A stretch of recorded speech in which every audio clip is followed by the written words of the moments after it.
ಈಗ ಮತ್ತಿಬ್ಬರನ್ನ ಈಗ ಸಸ್ಪೆಂಡ್ ಮಾಡಿದ್ದಾರೆ ಅನ್ನುವಂತ ಮಾಹಿತಿ ಬರ್ತಾ ಇದೆ. ದರ್ಶನ್ ವಿಚಾರದಲ್ಲಿ ಜೈಲು ಅಧೀಕ್ಷಕ ಶೇಷಮೂರ್ತಿ ಅಮಾನತನ್ನ ಮಾಡಿದ್ದಾರೆ. ಸಹ ಅಧೀಕ್ಷಕ ಮಲ್ಲಿಕಾರ್ಜುನ್ ಸ್ವಾಮಿ ಕೂಡ ಸಸ್ಪೆಂಡ್ ಆಗಿರೋದು. ಸೊ ವಿಡಿಯೋ ಫೋಟೋ ವೈರಲ್ ಸಂಬಂಧ 3 ಎಫ್ಐಆರ್ ಕೂಡ ಈಗ ದಾಖಲನ್ನ ಮಾಡಿದ್ದಾರೆ. ಜೈಲು ನಿಯಮ ಉಲ್ಲಂಘಿಸಿದ್ದಕ್ಕೆ 3 ಎಫ್ಐಆರ್ ಅನ್ನ ದಾಖಲು ಮಾಡಿರೋದು. ಒಟ್ಟು ಇಲ್ಲಿಯವರೆಗೂ ಕೂಡ ಈಗ 9 ಜನ ಸಸ್ಪೆಂಡ್ ಆದಂಗೆ ಕಾಣಿಸ್ತಾ ಇದೆ. ಪಬ್ಲಿಕ್ ಟಿವಿ ವರದಿಯ ಬಿಗ್ ಇಂಪ್ಯಾಕ್ಟ್. ಜೈಲಿನಲ್ಲಿ ದರ್ಶನ್ಗೆ ರಾಜಾತಿಥ್ಯ ನೀಡಿರುವಂತಹ ಪ್ರಕರಣದಲ್ಲಿ ಈಗ ಜೈಲು ಅಧೀಕ್ಷಕ ಶೇಷಮೂರ್ತಿ ಕೂಡ ಅಮಾನತಾಗಿದ್ದಾರೆ. ಅದರ ಜೊತೆಗೆ ಸಹ ಅಧೀಕ್ಷಕ ಮಲ್ಲಿಕಾರ್ಜುನ ಸ್ವಾಮಿ ಕೂಡ ಸಸ್ಪೆಂಡ್ ಆಗಿರೋದು. ವಿಡಿಯೋ ಫೋಟೋ ವೈರಲ್ ಸಂಬಂಧ 3 ಎಫ್ಐಆರ್ ಕೂಡ ಈಗ ದಾಖಲಾಗಿದೆ. ಏನಿದೆ ಎಫ್ಐಆರ್ ಅನ್ನೋದು ಮುಖ್ಯವಾಗಿ ನೋಡಬೇಕಾಗಿದೆ. ಜೈಲು ನಿಯಮ ಉಲ್ಲಂಘಿಸಿದ್ದಕ್ಕೆ 3 ಎಫ್ಐಆರ್ ಹಾಕಿದ್ದಾರೆ. A2 ದರ್ಶನ್, A11 ಈ ಪ್ರಕರಣದಲ್ಲಿ ಪಬ್ಲಿಕ್ ಟಿವಿ ವರದಿಯ ಬಿಗ್ ಇಂಪ್ಯಾಕ್ಟ್ ನಿಮ್ಮ ಮುಂದೆ ಇಡ್ತಾ ಇದ್ವಿ. ಜೈಲಿನಲ್ಲಿ ದರ್ಶನ್ಗೆ ರಾಜ್ಯಾತಿಥ್ಯ ನೀಡಿರುವ ವಿಚಾರದಲ್ಲಿ 3 ಎಫ್ಐಆರ್ ದಾಖಲಾಗಿದೆ. ಇನ್ನಿಬ್ಬರನ್ನ ಈಗ ಸಸ್ಪೆಂಡ್ ಮಾಡಿದ್ದಾರೆ.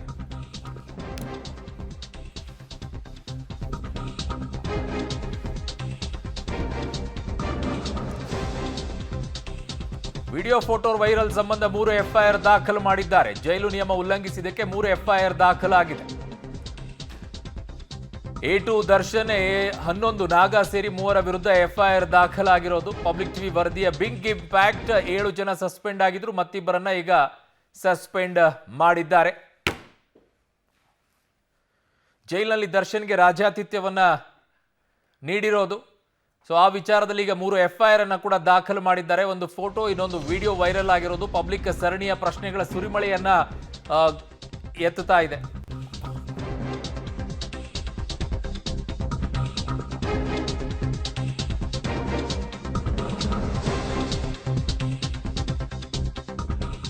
ಗುಬ್ಬಿ ಮೇಲೇಕೆ ಬ್ರಹ್ಮಾಸ್ತ್ರ ಅಂತ ಈಗ ಪಬ್ಲಿಕ್ ಕೇಳ್ತಾ ಇರುವಂತ ಪ್ರಶ್ನೆ. ಕೆಳ ಹಂತದ 7 ಅಧಿಕಾರಿಗಳನ್ನ ಸರ್ಕಾರ ಸಸ್ಪೆಂಡ್ ಮಾಡಿತ್ತು.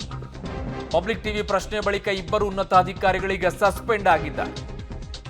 ಪಬ್ಲಿಕ್ ಸರಣಿ ಪ್ರಶ್ನೆಗಳ ಸುರಿಮಳೆಯನ್ನ ಮುಂದೆ ಇಡ್ತಾ ಇದೆ. ಬಿಸಿ ಮುಟ್ಟಿಸಿದ ಪಬ್ಲಿಕ್ ಟಿವಿ ವರದಿ. ನಿನ್ನೆಯಿಂದಲೂ ಕೂಡ ಈ ವಿಚಾರದಲ್ಲಿ ಬಹುದೊಡ್ಡದಾಗಿನೇ ಸುದ್ದಿಯನ್ನ ಮಾಡ್ತಾ ಇದ್ದೀವಿ. ಪಬ್ಲಿಕ್ ಟಿವಿ ವರದಿ ಬೆನ್ನಲ್ಲೇ ಈಗ ಗೃಹ ಇಲಾಖೆ ಎಚ್ಚೆತ್ತುಕೊಂಡಿದೆ. ಗುಬ್ಬಿ ಮೇಲೇಕೆ ಬ್ರಹ್ಮಾಸ್ತ್ರ ಅನ್ನುವಂತ ಪ್ರಶ್ನೆಯನ್ನ ಪಬ್ಲಿಕ್ ಕೇಳಿತ್ತು. ಆ ನಿಟ್ಟಿನಲ್ಲಿ ಈಗ ಕೆಳ ಹಂತದ 7 ಅಧಿಕಾರಿಗಳನ್ನ ಸಸ್ಪೆಂಡ್ ಮಾಡಿದ ನಂತರ ಹಲವು ಪ್ರಶ್ನೆಗಳನ್ನ ಎತ್ತಿದ್ವಿ. ಈಗ ಮತ್ತಿಬ್ಬರು ಉನ್ನತ ಅಧಿಕಾರಿಗಳು ಸಸ್ಪೆಂಡ್ ಆಗಿದ್ದಾರೆ. ಒಟ್ಟು 9 ಜನ ಈಗ ಸಸ್ಪೆಂಡ್ ಆದಂಗಾಗತ್ತೆ ಅಧಿಕಾರಿಗಳು. ಸೊ ಪಬ್ಲಿಕ್ ಸರಣಿ ಪ್ರಶ್ನೆಗಳ ಸುರಿಮೇಳೆಯನ್ನೇ ಎತ್ತಿತ್ತು. ಅದಕ್ಕೆ ಈಗ ಮತ್ತಿಬ್ಬರು ಅಧಿಕಾರಿಗಳನ್ನ ಕೂಡ ಸಸ್ಪೆಂಡ್ ಮಾಡಿದ್ದಾರೆ. ಒಟ್ಟು ಮುಂಚೆ 7, ಈಗ ಮತ್ತೆ 2 ಉನ್ನತ ಅಧಿಕಾರಿಗಳನ್ನ ಸಸ್ಪೆಂಡ್ ಮಾಡಿದ್ದಾರೆ. ಗೃಹ ಮಂತ್ರಿಗಳು ಮಾತನಾಡ್ತಾರೆ, ಅದನ್ನು ಕೂಡ ಕೇಳಿಸ್ತೀವಿ ನಿಮಗೆ. ಬಹುದೊಡ್ಡ ಬಿಗ್ ಇಂಪ್ಯಾಕ್ಟ್ ಪಬ್ಲಿಕ್ ಟಿವಿದು. ವಿಡಿಯೋ ಫೋಟೋ ವೈರಲ್ ಬೆನ್ನಲ್ಲೇ 3 ಎಫ್ಐಆರ್ ಕೂಡ ದಾಖಲಾಗಿದೆ. ಇಲ್ಲಿಯವರೆಗೂ 9 ಅಧಿಕಾರಿಗಳು ಸಸ್ಪೆಂಡ್ ಆಗಿದ್ದಾರೆ. ಸೊ ಜೈಲು ಅಧೀಕ್ಷಕರನ್ನ ಕೂಡ ಈಗ ಸಸ್ಪೆಂಡ್ ಮಾಡಿರೋದು. ಕೆಳ ಹಂತದ 7 ಅಧಿಕಾರಿಗಳನ್ನ ಸಸ್ಪೆಂಡ್ ಮಾಡಿದ್ರು. ಈಗ ಮತ್ತೆ ಪ್ರಶ್ನೆಯನ್ನ ಎತ್ತಿದ್ವಿ, ಯಾಕೆ ಅವರನ್ನು ಮಾತ್ರ ಬಲಿಕ ಬಕ್ರ ಮಾಡ್ತಾ ಇದ್ದೀರಾ, ಉನ್ನತ ಅಧಿಕಾರಿಗಳ ಜವಾಬ್ದಾರಿ ಇಲ್ವಾ ಅಂತಂದಾಗ ಮತ್ತಿಬ್ಬರು ಅಧಿಕಾರಿಗಳನ್ನ ಈಗ ಸಸ್ಪೆಂಡ್ ಮಾಡಿದ್ದಾರೆ. ಮಾನ್ಯ ಗೃಹ ಮಂತ್ರಿಗಳು ಕೂಡ ಜೈಲಿಗೆ ಹೋಗಿ ಭೇಟಿಯನ್ನು ಕೊಟ್ಟರು. ಪರಪ್ಪನ ಅಗ್ರಹಾರಕ್ಕೆ ನೇರವಾಗಿ ವಿಧಾನಸೌಧದಿಂದ ತೆರಳಿ ಅಲ್ಲಿ ಏನಾಗಿದೆ ಏನಿಲ್ಲ ಅನ್ನುವಂಥದ್ದನ್ನು ಪರಿಶೀಲನೆ ಸ್ವತಃ ಅವರೇ ಮಾಡಿದರು. ತದನಂತರ ಈಗ ಕ್ರಮಕ್ಕೆ ಮುಂದಾಗಿದ್ದಾರೆ. ಗುಬ್ಬಿ ಮೇಲೆ ಏಕೆ ಬ್ರಹ್ಮಾಸ್ತ್ರ ಅನ್ನುವಂಥ ಪ್ರಶ್ನೆಯನ್ನೇ ಪಬ್ಲಿಕ್ ಟಿವಿ ಕೇಳ್ತಾ ಹೋಗಿತ್ತು. ಯಾಕೆ ಬರೀ ಅವ್ರನ್ನಷ್ಟೇ ಬಲಿಪಶು ಮಾಡಬೇಕು, ಇನ್ನುಳಿದಂಥವ್ರು ಯಾರು ಜವಾಬ್ದಾರರಲ್ವಾ ಇದಕ್ಕೆ, ಹೈಯರ್ ಆಫೀಸರ್ಸು ಅಂತಂದಾಗ ಮತ್ತಿಬ್ಬರನ್ನ ಈಗ ಸಸ್ಪೆಂಡ್ ಮಾಡಿದ್ದಾರೆ. ಕಾಡ್ತಾ ಇದ್ದಿದ್ದನ್ನೇ, ಇಂಥ ಪ್ರಕರಣಗಳು ಬಂದಾಗ ಯಾರನ್ನೋ ಒಬ್ಬರು ಸಸ್ಪೆಂಡ್ ಮಾಡಿಸ್ಬಿಡೋದು, ಮುಗಿದೋಯ್ತು ಅಲ್ಲಿಗೆ ಜವಾಬ್ದಾರಿ ಅಂಥೇಳಿ. ಬಟ್ ಈಗ ಜೈಲು ಅಧೀಕ್ಷಕರನ್ನು ಕೂಡ ಈಗ ಸಸ್ಪೆಂಡ್ ಮಾಡಿದ್ದಾರೆ. ಸಹ ಅಧೀಕ್ಷಕರನ್ನು ಕೂಡ ಈಗ ಸಸ್ಪೆಂಡ್ ಮಾಡಿದ್ದಾರೆ. ಸೊ ಆ ನಿಟ್ಟಲ್ಲಿ ಈಗ ಗೃಹ ಇಲಾಖೆ ಈ ಕ್ರಮವನ್ನು ತೆಗೆದುಕೊಂಡಿದೆ. ಇನ್ನೂ ಕೂಡ ಈ ಬಗ್ಗೆ ಸ್ಪಷ್ಟವಾಗಿ ಚಿತ್ರಣವನ್ನು ಗೃಹ ಸಚಿವರು ಹೇಳಬೇಕಾಗಿದೆ. ಏನಾಗಿದೆ ಏನಿಲ್ಲ ಅಂಥೇಳಿ ತನಿಖೆ ಮಾಡೋಕ್ಕೂ ಕೂಡ ಹೇಳಿದ್ದಾರೆ. 3 ಎಫ್ಐಆರ್ ಅನ್ನು ಕೂಡ ಈಗ ದಾಖಲು ಮಾಡಿದ್ದಾರೆ. ವಿಡಿಯೋ ಫೋಟೋ ವೈರಲ್ ಆದ ಸಂಬಂಧದಲ್ಲಿ ಸ್ಟ್ರಿಕ್ಟಾಗಿ ಕ್ರಮವನ್ನು ತೆಗೆದುಕೊಳ್ಬೇಕಾಗಿದೆ. ನಾನು ಪದೇ ಪದೇ ಹೇಳ್ತಾ ಇದ್ದೀನಿ, ಒಳಗಡೆ ಜೈಲಿನಲ್ಲಿರುವಂಥ ಕ್ಯಾಮ್ರಾಗಳನ್ನು ಪಬ್ಲಿಕ್ ಡೊಮೈನಲ್ಲಿ ಇಟ್ಬಿಡಿ. ಅಲ್ಲೇನು ನಡೀತಾ ಇದೆ ಎಲ್ಲವೂ ಕೂಡ ಗೊತ್ತಾಗುತ್ತೆ. ನೀವು VIP ಕೊಡ್ತೀರೋ ಅಥವಾ ಸಾಮಾನ್ಯವಾಗಿ ಇಡ್ತೀರೋ ಅನ್ನೋದೆಲ್ಲವೂ ಗೊತ್ತಾಗುತ್ತೆ.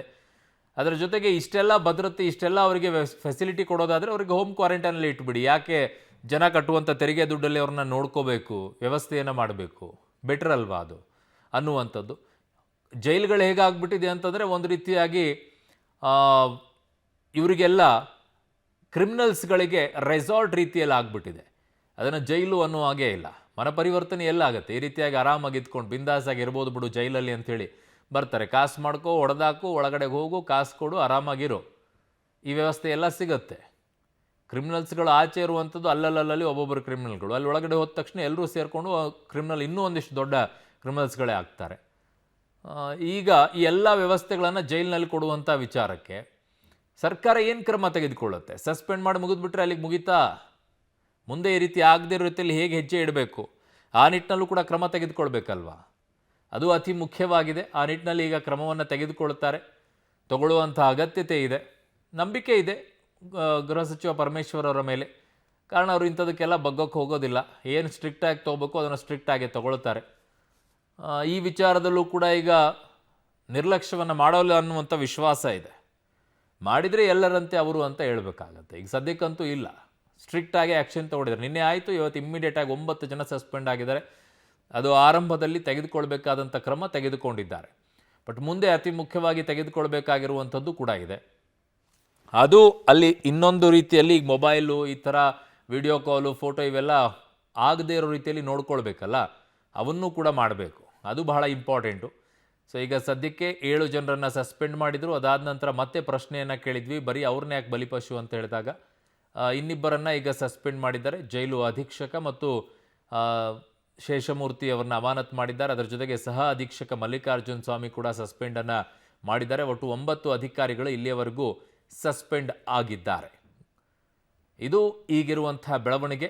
ದರ್ಶನ್ ವಿಚಾರದಲ್ಲಿ ಜೈಲಿನಲ್ಲಿ ಈ ರೀತಿಯಾಗಿ ಆರಾಮಾಗಿರೋಕ್ಕೆ ಅವಕಾಶವನ್ನು ಮಾಡಿಕೊಟ್ಟಿದ್ದು ಯಾರು? ತನಿಖೆಯನ್ನು ಕೂಡ ಮಾಡ್ತಾರೆ.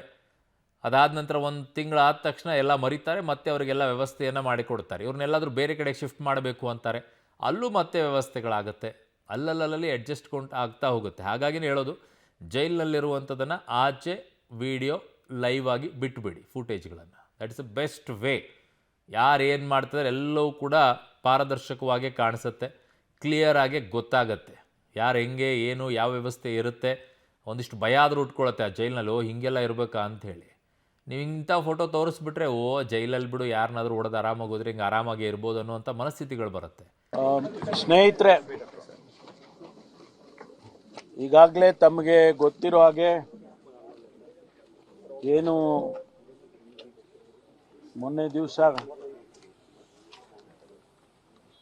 ಪರಪ್ಪನಗರದ ಜೈಲಿನಲ್ಲಿ ಏನು ಇನ್ಸಿಡೆಂಟ್ ನಡೆದಿದೆ ಅದರ ಬಗ್ಗೆ ಈಗಾಗಲೇ ಕ್ರಮ ತಗೊಂಡಿದ್ದೇವೆ. ಇನ್ಸಿಡೆಂಟ್ ಆಗಿರ್ತಕ್ಕಂಥದ್ದು ನಮಗೆಲ್ಲ ಗೊತ್ತಾದ ಮೇಲೆ ಅದಕ್ಕೆ ತನಿಖೆಯನ್ನು ಮಾಡಿ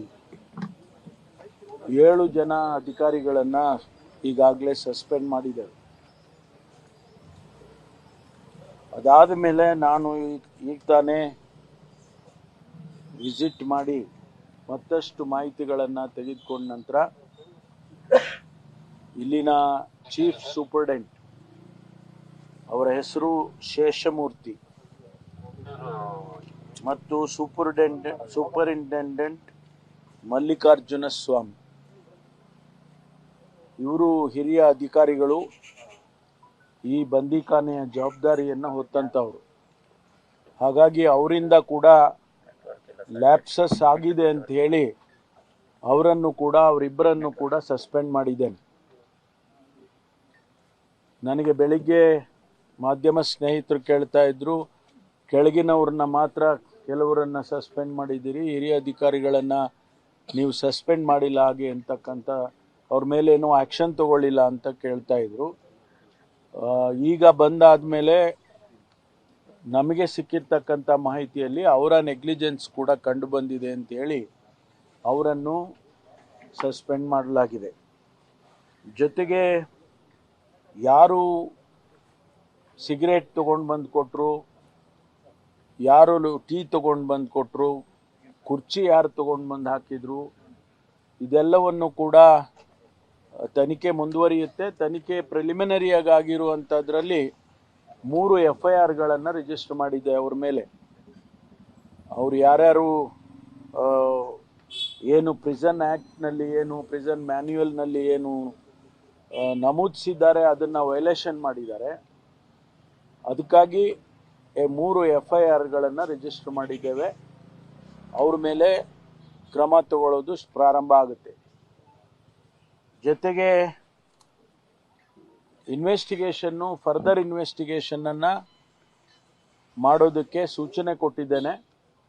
ಹಿರಿಯ IPS ಅಧಿಕಾರಿಗಳನ್ನು ಅದಕ್ಕೆ ನೇತೃತ್ವ ಮಾಡಿ ಅವರಿಂದ ಮುಂದಿನ ತನಿಖೆಯನ್ನು ಮಾಡ್ತೇವೆ. ವರದಿ ಬಂದ ಮೇಲೆ ಮುಂದಿನ ಕ್ರಮವನ್ನು ತೆಗೆದುಕೊಳ್ತೇವೆ. ಈ ಮೂರು ತೀರ್ಮಾನಗಳನ್ನು ಈಗ ಮಾಡಿದ್ದೇವೆ. ಅದರಂತೆ ಕ್ರಮ ತಗೊಳ್ತೀವಿ. ಅವರು ಅಲ್ಲಿ ವಾರ್ಡರ್ಗಳು ಅದು ಡೀಟೇಲ್ಸ್ ಎಲ್ಲ ಆಮೇಲೆ ಕೊಡ್ತೇವೆ.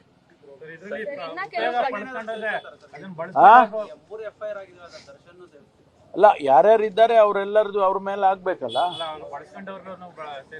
ಹೌದು, ಯಾರು ಇದ್ದಾರೆ ಅಂತೇಳಿ ನಮ್ಮ ತನಿಖೆಯಲ್ಲಿ ಕಂಡು ಬರುತ್ತೆ, ಅವ್ರ ಮೇಲೆ ಮಾಡ್ತಾರೆ. ಇಲ್ಲ, ಎಲ್ಲ ಕಡೆ ಮಾಡಿದ್ದಾರೆ. ಅಡಿಷನಲ್ ಆಗಿ ಇನ್ನೂ ಅಗತ್ಯ ಇದ್ರೆ ಇನ್ನೂ ಕೂಡ ಮಾಡ್ತೇವೆ. ಲ್ಯಾಪ್ಸಸ್ ಎಲ್ಲಾಗಿದೆ ಅಂತ ಹೇಳಿದ್ರೆ ಮಾನಿಟರಿಂಗ್ ಮಾಡುವಂತ ಸಂದರ್ಭದಲ್ಲಿ ಆಗಿಲ್ಲ, ಅದನ್ನು ಯಾರು ಮಾನಿಟರ್ ಮಾಡಬೇಕಾಗಿತ್ತು ಅವರೇ ಮಾಡಲಿಲ್ಲ ಅಂತ ಹೇಳಿ ಅದು ಗೊತ್ತಾಗಿರೋದ್ರಿಂದ ಅವರನ್ನು ಕೂಡ ಈಗ ಈ ಸಸ್ಪೆನ್ಷನ್ ಅಲ್ಲಿ ಅವ್ರನ್ನು ಕೂಡ ಮಾಡಿದ್ದೇವೆ.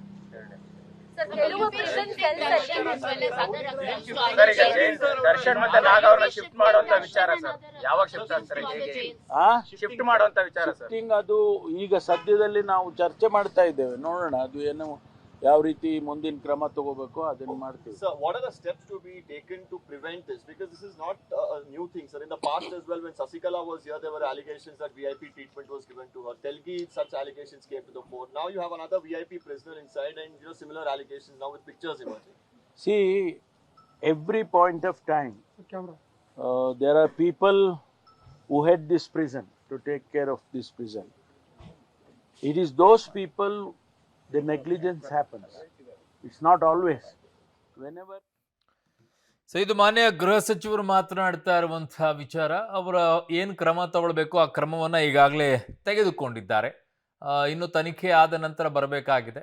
ಮುಂದೆ ಈ ರೀತಿಯಾಗಿ ಆಗದೇ ರೀತಿಯಲ್ಲಿ ನೋಡ್ಕೊಳ್ಬೇಕಾಗಿರುವಂಥದ್ದು ಏನು ಮಾಡಬೇಕು ಅನ್ನೋದನ್ನ ಹೆಜ್ಜೆಯನ್ನು ಇಡೋಕೆ ಅವ್ರು ನೋಡ್ತಾ ಇದ್ದಾರೆ. ಬಟ್ ಪ್ರಶ್ನೆಗಳು ಎದ್ದೇಳುತ್ತೆ. ಪ್ರತಿ ಬಾರಿಯೂ ಕೂಡ ಈ ರೀತಿ ಆದಾಗ ಅದನ್ನೇ ಸ್ಟೇಟ್ಮೆಂಟ್ಗಳನ್ನು ಕೊಡ್ತಾರೆ, ಅದೇ ರೀತಿಯಾದಂಥ ಕ್ರಮವನ್ನು ತಗೊಳ್ತಾರೆ, ಮತ್ತೆ ಹಿಂಗೆ ಆಗುತ್ತೆ, ಮತ್ತೆ ಅದೇ ಮುಂದುವರಿಯುತ್ತೆ. ಇದು ಈಗ ಒಂದೆರಡು ಮೂರು ಸಲ ಅಲ್ಲ, ಸುಮಾರು ವರ್ಷಗಳಿಂದ ಇದೇ ಕತೆ ನಡೀತಾ ಇದೆ. ಸುಮಾರು ವರ್ಷಗಳಿಂದಲೂ ಕೂಡ ಯಾರು ಕೂಡ ಇದನ್ನ ಒಂದು ಫೈನಲ್ ಆಗಿ ಈ ರೀತಿ ಆಗದೆ ರೀತಿಯಲ್ಲಿ ನೋಡ್ಕೊಳ್ಳೋಕೆ ಸಾಧ್ಯನಾ ಅಂತಂದಾಗ ಡೌಟು ಅಂತ ಅನಿಸುತ್ತೆ. 100% ಅಲ್ಲಿ ಈಗ 80% ಈ ರೀತಿ ಆಗ್ತಾ ಇದ್ರೆ ಅದನ್ನೊಂದು 60% ಗಳಿಸ್ಬೋದು. ಅದನ್ನು ಹೊರತುಪಡಿಸಿರಿ ಇನ್ನೇನೂ ಇಲ್ಲ. ಆಗೋದಂತೂ ಆಗತ್ತೆ. ಜೈಲಿನಲ್ಲಿ ಎಂಥದ್ದೇ ಸ್ಟ್ರಿಕ್ಟ್ ಆಗಿರುವಂತಹ ಆಫೀಸರ್ ಬಂದರೂ ಕೂಡ ಅಲ್ಲಿ ಕೆಳಹಂತದ ಸಿಬ್ಬಂದಿಗಳು ಬದಲಾಗುವವರೆಗೂ ಕೂಡ ಈ ಬದಲಾವಣೆ ಆಗೋದಿಲ್ಲ.